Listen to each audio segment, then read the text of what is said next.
뭐 그렇게 대단치 않은 거에 대해서 좀 약간 설명을 좀 드리겠습니다. 2011년도에 제가 이제 나노 테크놀로지, 바이오로서 나노 테크놀로지를 좀 처음 만나게 되었습니다. 그 나노 테크놀로지가 이제 소재 측면에서 이제 어떤 장점이 있는지를 잠깐 리뷰를 해드리면요. 그 옵티칼로서 약간 특징이 있습니다. 그러니까 사이즈가 작아지면 색깔이 변합니다. 이게 금인데 사이즈가 작아질수록 금 색깔이 아니고 이렇게 색깔이 변하는 걸 볼 수 있고요. 그 바이오 쪽에서 굉장히 중요한 특성이죠. 화학적인 특성이 변합니다. 그러니까 서피스 투 볼륨 레이쇼라고 해서 같은 볼륨이어도 만약에 표면에서 작용하는 물질이라면 잘라낼수록 같은 볼륨인데 표면 쪽이 엄청나게 커집니다. 그래서 같은 용량의 물질을 주게 되면 굉장히 큰 효과를 거둘 수 있는 약물로 변할 수 있다는 거고요. 그다음에 이제 미케니컬 프로퍼티, 강도가 엄청나게 강해집니다. 그래서 똑같은 탄소라 하더라도 탄소 나노 튜브 같은 경우는 다이아몬드보다 엄청나게 강한 강도를 가지게 되죠. 또 이제 자기장의 특성이 되게 달라질 수 있다. 이 네 가지 특성 때문에 이제 나노라는 영역이 이제 소재적으로는 엄청난 이제 주목을 받게 됩니다.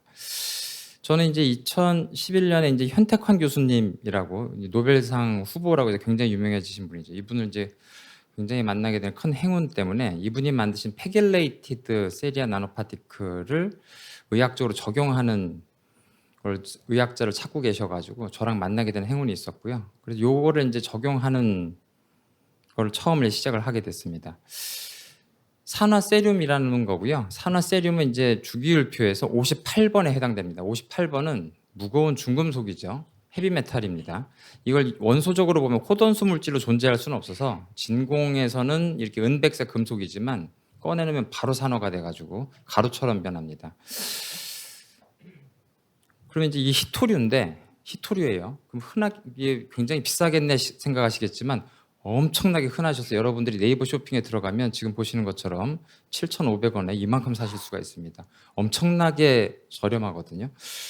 이게 발견 한 150년 전에 됐는데 발견 당시에 나라 둘이 싸울 정도로 굉장히 귀하다고 생각을 했는데 굉장히 강한 항산화 효과 때문에 공업적으로 엄청나게 많이 쓰이고 있고 카센터에서 굉장히 많이 씁니다. 유막 제거제라고 해가지고 굉장히 많이 쓰는데 이게 실제로는 마치 소금처럼 작건 크건 결정형 형태를 이루고 있어요. 이 결정형 형태를 산화세륨이 결정형 형태를 주면서 안정을 취하고 있는데 이 형태는 플로라이트 스트럭처라고 해가지고 형석형 구조를 이루고 있습니다. 크든 작든 저 형태를 이루고 있습니다. 이분과 이제 콜라보레이션을 하면서 2012년과 2017년에 이제 큰 페이퍼를 이제 쓰게 됩니다. 급성 뇌경색에서 산화세륨이 그 뉴로 프로텍션 효과가 있다. 그다음에 2017년에 sepsis 그러니까 폐혈증에서 역시 또 보호 효과가 있다 해가지고 둘 다 이제 앙게반트 케미라고 하는 꽤 괜찮은 화학 저널에서 커버 아티클이 된 바가 있습니다. 그 이후에 이제 저는 이제 독립적인 그 산화세륨에 대한 그 랩을 차리고요.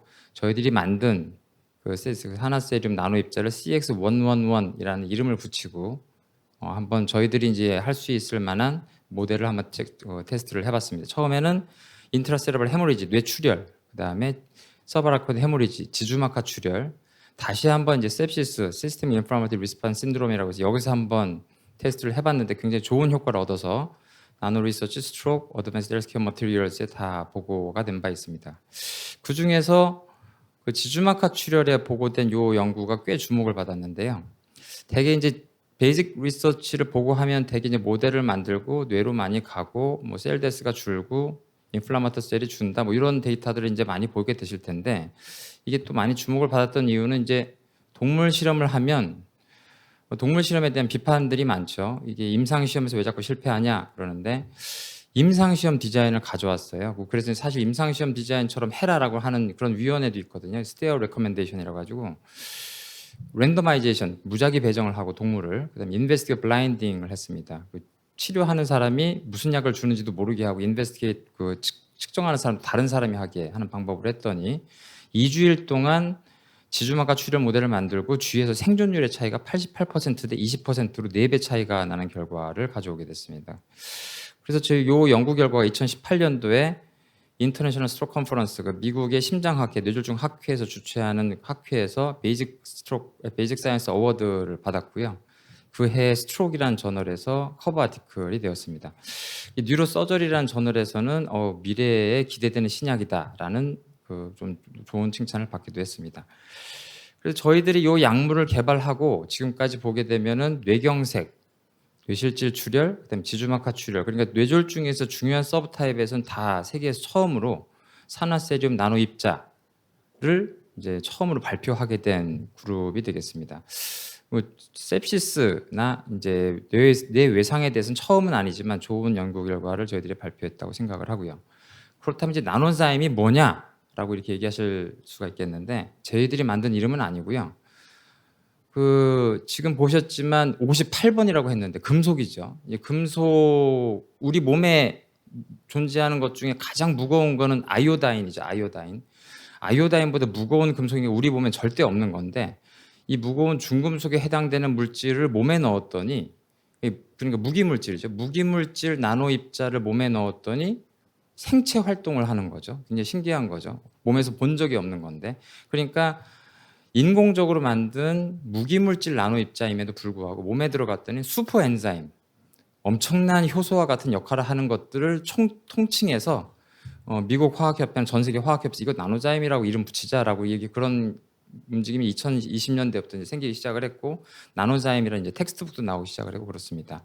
사실 약물의 흐름을 역사적으로 보시면 우리가 쓰는 대부분의 약물은 저분자 의약품입니다. 빠른 속도로 흡수되게 하기 위해서 분자량이 작은 스몰 몰레큘러 드럭이죠. 그런데 이제 2000년대부터 단클론 항체와 같은 많은 바이오로직스들이 나오면서 이제 굉장히 많은 뭐 그런 굉장한 웨이브가 생겼었죠. 그런데 최근 들어서 이제 코로나 시대 들어오면서 이제 코로나 백신과 같은 RNA 백신과 같은 나노 의약품들이 지금 선풍적인 인기를 굉장한 이제 시장을 형성하고 있습니다. 그 안에 저희 약물들이 이제 한 축을 형성해 가고 있다고 보시면 되겠는데요. 무기물질이기 때문에 여기에 세이프티와 관련된 그런 이슈들이 있지만 점차 여기에 대한 지분들을 점차 확보해 나가고 있다고 볼 수가 있겠습니다. 여태까지가 서론이고 이제 지금부터는 저희들이 약물에 대한 그런 이제 백그라운드를 조금씩 설명을 드리면 일단 이머전시 그러니까 응급 상황이 이제 어떤 상황인지 한번 통칭해서 한번 설명을 드려보겠습니다.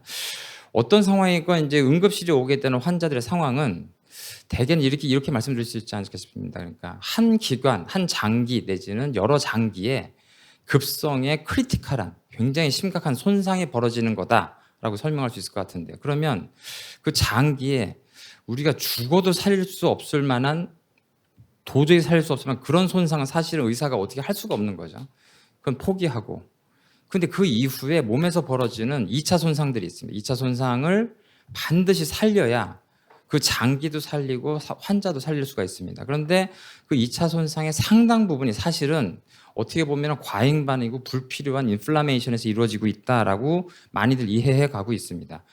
그렇다면 인플라메이션, 이 염증이란 건 사실은 외부의 병균에 의해서 생기는 거라고 할 텐데 왜 도대체 이 염증이 이런 장기 손상에 있을 때 일어나냐 하면은 뭐 면역을 다 이해해야 되겠지만 그 부분에서 아주 일부분만 이해하면요. 선천 면역, 후천 면역으로 이해할 수 있을 텐데 후천 면역이 이제 이게 항체나 뭐 T셀, B셀과 관련된 얘기니까 그 부분을 빼고 선천 면역을 이해하시면 됩니다. 선천 면역에서 가장 중요한 주인공은 뉴트로필과 마크로파지입니다. 대식세포와 뉴트로필이죠. 중성구죠.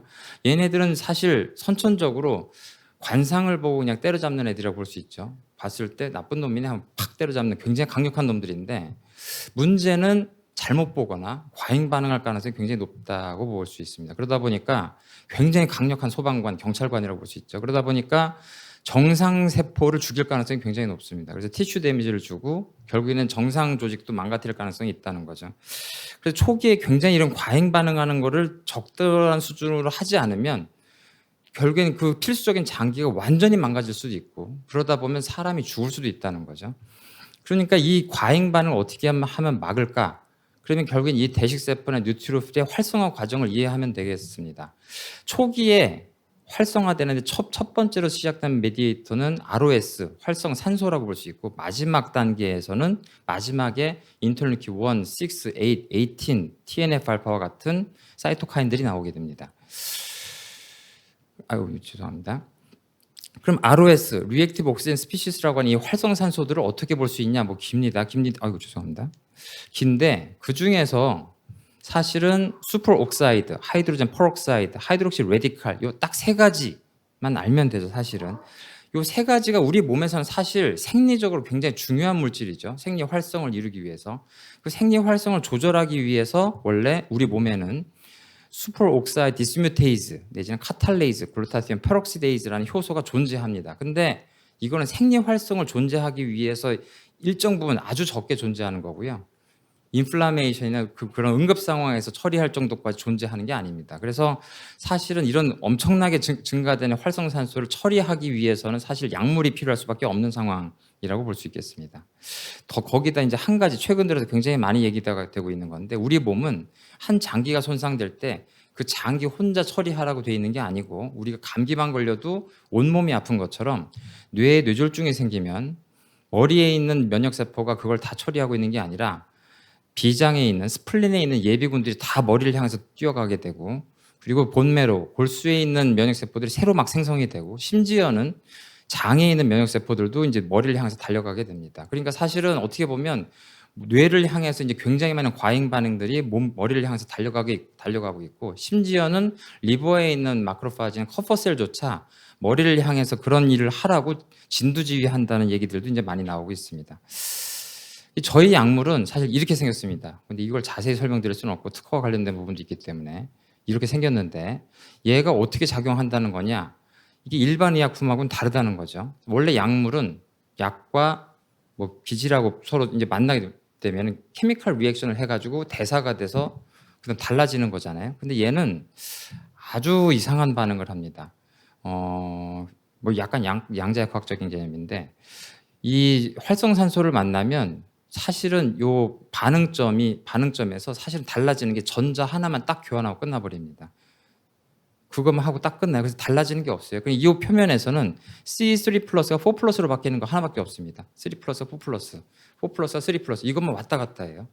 그래서 사실 물질이 손상되질 않아요. 메타볼리즘이라는 게 없어요. 그러니까 이 물질은 그 자리에 있고 치워지지만 않으면 계속 반응을 합니다.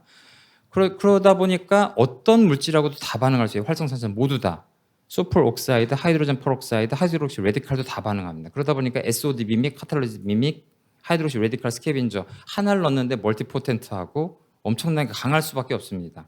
얘를 치우지 않으면 네버 엔딩인 거죠. 그러니까 들어갔는데 한 약물에 옥시젠 베이컨스라고 하는 리액션 포인트가 수도 없고 나노 파티클로 만들었기 때문에 그걸 굉장히 많은 포인트를 만들 수가 있는 데다가 굉장히 많은 반응점이 굉장히 강하게 반응을 하고 멀티포텐트하고 이 같은 반응점이 다른 ROS하고 다 반응하기 때문에 사실 이런 ROS를 처리하는데 어떻게 보면은 태어날 때부터 ROS를 처리하게 태어난 물질이다라고 볼 수 있을 정도라는 거죠. 더더군다나 이 물질을 인트라비너스로 주게 되면은 머리를 향해서 달려가는 이 스플린에서 달려가는 여러 가지 이런 면역세포들을 조기에 올라가지 말라고 진정시킬 수 있을 만한 그런 처리 방법이 될 수 있다고 생각합니다. 그래서 사실 그럼 이런 물질이 현재 임상에서 있지 않냐라고 할 수 있을 텐데 거의 없었죠. 없는 이유가 ROS 스캐빈저라고 하는 것들을 테스트를 해왔다 임상에서 많이 실패했습니다. 이따 좀 설명드리겠지만 너무 약해서요. 오가닉 케미칼로 만들기에는 너무 약합니다. 만들면 바로 이제 처리되고 대사가 돼버리기 때문에. 그런데 현재금 이 모노클론 안티바디 중에 있지 않냐? 있습니다. IL-1 안타고니스트로 카나키누맙이 있고 TNF-알파 안타고니스트로 엔브렐, 에타놀셉, 그다음에 인플릭시맙, 아달리무맙 그런 것들이 있습니다. 근데 얘네들은 사실 굉장히 스페시픽하고 오랫동안 작용해요. 그리고 걔네들은 사실 아까 얘기했던 것 중에 마크로파지 중에 마지막 엔드 프로덕트에 작용하는 거죠. 초반에 ROS가 바로 할 때 초반에 댐이 터졌을 때 확 막아주는 게 굉장히 중요하니까 거기 아주 강력하게 그게 굉장히 중요한 부분이니까 저희들은 이런 부분에 대해서 나노파티클이 나노자임이 가장 더 중요한 응급구조약으로서 중요하게 작용하지 않을까라고 생각을 합니다. 나노자임으로 그러면 이미 지금 세상에 나온 약물이 있지 않냐라고 하실 수 있을지 모르겠는데 저희가 처음입니다. 그래서 퍼스트 인 클래스고 퍼스트 인 휴먼이고 SH에 있어서는 사실은 퍼스트 에버 드럭이라고 볼 수가 있겠습니다. 첫 번째 인디케이션을 그래서 클리니컬 인디케이션을 SH로 잡았습니다. 왜냐하면 제가 생각한 뇌에서는 가장 응급질환이기도 하고 어떻게 몸 전체로 봤을 때도 가장 응급질환을 생각하거든요. 이게 뇌졸중 중에서는 13%를 차지하는데 뉴스를 보셔서 아시겠지만 유명 영화 배우의 사망 원인이기도 했고 얼마 전에 정치적인 이유도 됐지만 한 병원의 간호사가 뭐 여기서 치료받지 못하고 죽었다 뭐 이렇게 한 큰 뉴스의 원인이기도 했죠. 뇌졸중 중에서는 꽤 젊은 사람이 발생하기도 하고 사망률이 50%에 이르기도 합니다. 근데 이게 왜 현재까지 치료제가 잘 없냐 하면 병원에 오게 되면 바로 이렇게 클립을 잡아버리고 코일을 해버려서 막아버립니다. 그럼 치료하는 거 아니냐 싶을 텐데 잘 생각해 보시면 터진 혈액에 대한 치료가 아니라 더 터지지 말라고 하는 치료입니다. 그러면 터진 혈액은 뇌로 이게 다 퍼져 있는 상태인데 환자를 저걸 치료하고 나면 환자 상태가 금방 좋아지는 게 아니라 혼수 상태인 환자를 저 치료하고 나면 그대로 혼수 상태예요. 아무것도 달라지는 게 없어요. 그대로 중환자실 가야 됩니다. 이때부터 중환자실에서 사투를 벌이는 거예요. 왜냐하면 터진 혈액이 뇌를 계속 염증을 이렇게 망가뜨리고 있기 때문에. 그럼 항염증제가 있지 않느냐? 전혀 없습니다. 아무것도 쓰지 않아요. 인정받은 게 아무것도 없기 때문에. 환자한테 쓰는 건 유일한 약물은 니모디핀 하나 있습니다. 아이고.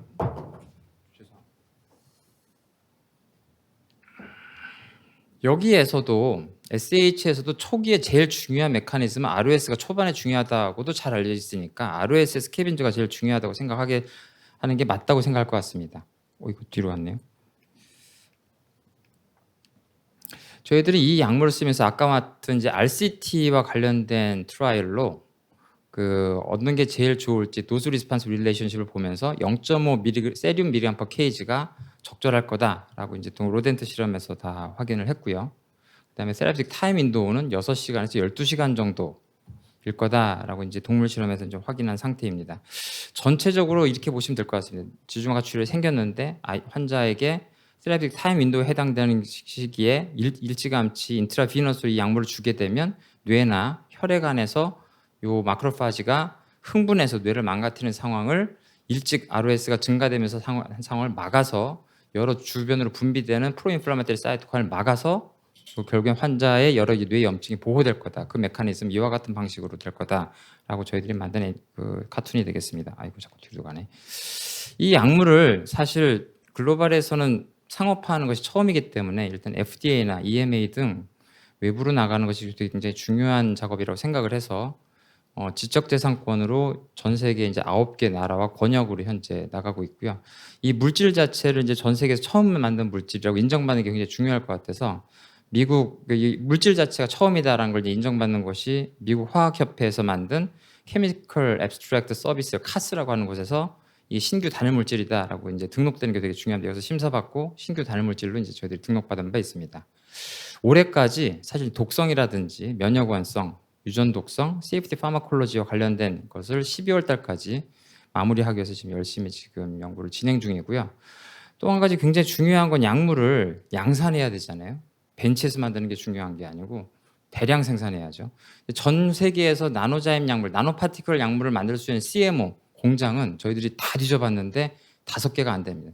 2개 정도밖에 못 찾았어요. 그러면 이걸 어떻게 우리가 만드냐? 미국에 있는 공장 하나랑 저희들이 이제 계약을 해서 한 1년 반 정도 이렇게 해봤는데 결국엔 많이 만들긴 했는데 거기에 이제 기술을 저희 트랜스퍼해서 내부적으로 GMP 설비를 만들고 저희들이 내부적으로 한번 만들어봤더니 지금 현재 만드는 설비로 충분하다. 임상 3상은 충분하고 심지어 1년 동안 생산하면 미국에서 발생한 SH 환자를 전부 감당할 수 있다 하는 수준까지 이제 양산에 성공할 수 있었습니다. 저희들이 내년 6월까지 이제 GMP 인증을 받을 생각으로 돼 있고요. 그리고 어느 회사나 세일즈가 굉장히 중요하기 때문에 작년부터 바이오 유럽에 가서 글로벌 회사를 만나기 시작했고 다음 주에 바이오 USA에 가서 지금 글로벌 빅파마 중 몇 개 회사를 만나기로 예약되어 있는 상태입니다. 지주막과 출혈이 굉장히 중요한 병이기 때문에 약간 예상하기 힘드시겠지만 이게 의외로 희귀약품이 될 수 있습니다. 왜냐하면 응급구조약으로 처음에 단 한 번 쓰기 때문에 그렇습니다.